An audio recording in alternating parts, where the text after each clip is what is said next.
नमस्कार, स्वागत है आपका अज्ञात दुनिया में। आज की वीडियो में हम जानेंगे कि वैकुंठ धाम कहां है और कैसा है। मित्रों, वैकुंठ का शाब्दिक अर्थ है जहां कुंठा ना हो। कुंठा यानी निष्क्रियता, अकर्मण्यता, निराशा, हताशा, आलस्य और दरिद्रता। इसका मतलब यह हुआ कि वैकुंठ धाम ऐसा स्थान है जहां कर्महीनता नहीं है, निष्क्रियता नहीं है। कहते हैं कि मरने के बाद पुण्य कर्म करने वाले लोग स्वर्ग या वैकुंठ जाते हैं। हालांकि वेद ये नहीं कहते हैं कि मरने के बाद लोग स्वर्ग या वैकुंठ जाते हैं। वेदों में मरने के बाद की गतियों के बारे में उल्लेख मिलता है और मोक्ष क्या होता है इस पर ही ज्यादा चर्चा है। खैर, हम आपको पुराणों की धारणा के अनुसार बताना चाहेंगे कि वैकुंठ धाम कहां है और कैसा है। आइए जानते हैं वैकुंठ धाम कहां है। हिंदू धर्म के अनुसार कैलाश पर महादेव, ब्रह्मलोक में ब्रह्मदेव बसते हैं। उसी तरह भगवान विष्णु का निवास वैकुंठ में बताया गया है। वैकुंठ लोक की स्थिति 3 जगह बताई गई है: धरती पर, समुद्र में और स्वर्ग के ऊपर। वैकुंठ को विष्णुलोक और वैकुंठ सागर भी कहते हैं। भगवान श्री कृष्ण के बाद इसे गोलोक भी कहने लगे। चूंकि श्री कृष्ण और विष्णु एक ही हैं, इसीलिए श्री कृष्ण के निवास स्थान को भी वैकुंठ कहा जाता है। नंबर 1, पहला वैकुंठ धाम। धरती पर बद्रीनाथ, जगन्नाथ और द्वारकापुरी को भी वैकुंठ धाम कहा जाता है। चारों धामों में सर्वश्रेष्ठ, हिंदुओं का सबसे पावन तीर्थ बद्रीनाथ नर और नारायण पर्वत श्रृंखलाओं से घिरा अलकनंदा नदी के बाएं तट पर नीलकंठ पर्वत श्रृंखला की पृष्ठभूमि पर स्थित है। भारत के उत्तर में स्थित ये मंदिर भगवान विष्णु का दरबार माना जाता है। बद्रीनाथ धाम में सनातन धर्म के सर्वश्रेष्ठ आराध्य देव श्री बद्री नारायण भगवान के 5 स्वरूपों की पूजा अर्चना होती है। विष्णु के इन 5 रूपों को पंच बद्री के नाम से जाना जाता है: श्री विशाल बद्री, श्री योग ध्यान बद्री, श्री भविष्य बद्री, श्री वृद्ध बद्री और श्री आदि बद्री। बद्रीनाथ के अलावा द्वारका और जगन्नाथपुरी को भी वैकुंठ धाम कहा जाता है।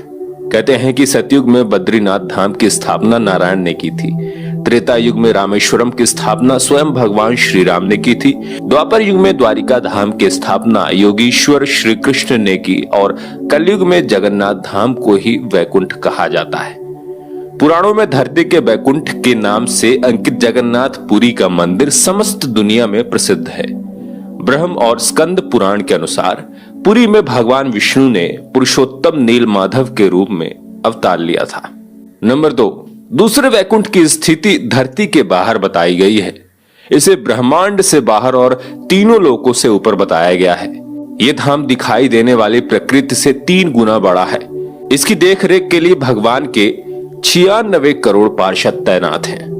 हमारी प्रकृति से मुक्त होने वाली हर जीवात्मा इसी परम धाम में शंख, चक्र, गदा और पद्म के साथ प्रविष्ट होती है।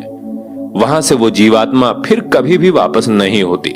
यहाँ श्री विष्णु अपनी 4 पटरानियों श्रीदेवी, भूदेवी, नीला और महालक्ष्मी के साथ निवास करते हैं। इसी वैकुंठ के बारे में कहा जाता है कि मरने के बाद विष्णु भक्त पुण्यात्मा यहाँ पहुंच जाती है।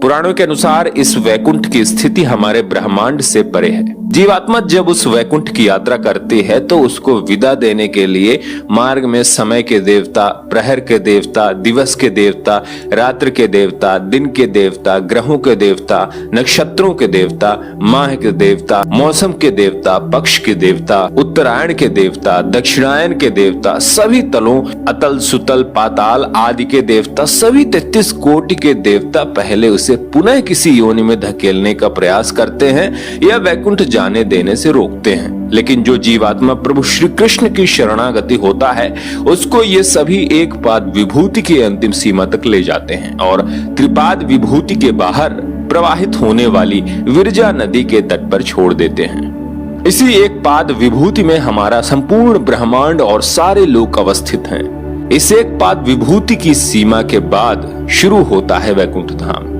पौराणिक मान्यता है कि इसी वैकुंठ धाम और एक पाद विभूति के मध्य विरजा नामक एक नदी बहती है। इस नदी से ही त्रिपाद विभूति शुरू होती है जो वैकुंठ लोक है।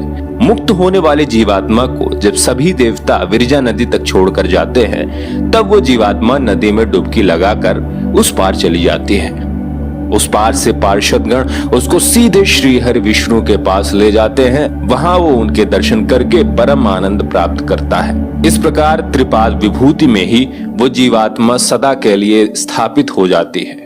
पुराणों में इस वैकुंठ धाम का बड़ा ही रोचक चित्रण किया गया है। हे अर्जुन, अव्यक्त अक्षर इस नाम से कहा गया है। उसी अक्षर नामक अव्यक्त भाव को परम गति कहते हैं तथा जिस सनातन अव्यक्त भाव को प्राप्त होकर मनुष्य वापस नहीं आते, वो मेरा परम धाम है। ये वाक्य श्री कृष्ण अर्जुन से कहते हैं और इसका जिक्र गीता में किया गया है। नंबर 3, भगवान श्री कृष्ण ने द्वारका के बाद एक और नगर बसाया था जिसे वैकुंठ कहा जाता था। कुछ इतिहासकारों के मुताबिक अरावली की पहाड़ी श्रृंखला पर कहीं वैकुंठ धाम बसाया गया था, जहां इंसान नहीं सिर्फ साधक ही रहते थे। भारत की भौगोलिक संरचना में अरावली प्राचीनतम पर्वत है। भूशास्त्र के अनुसार भारत का सबसे प्राचीन पर्वत अरावली का पर्वत है। माना जाता है कि यहीं पर श्री कृष्ण ने वैकुंठ नगरी बसाई थी। राजस्थान में ये पहाड़ नैऋत्य दिशा से चलता हुआ ईशान दिशा में करीब दिल्ली तक पहुंचता है। अरावली या अरवली उत्तर भारतीय पर्वतमाला है।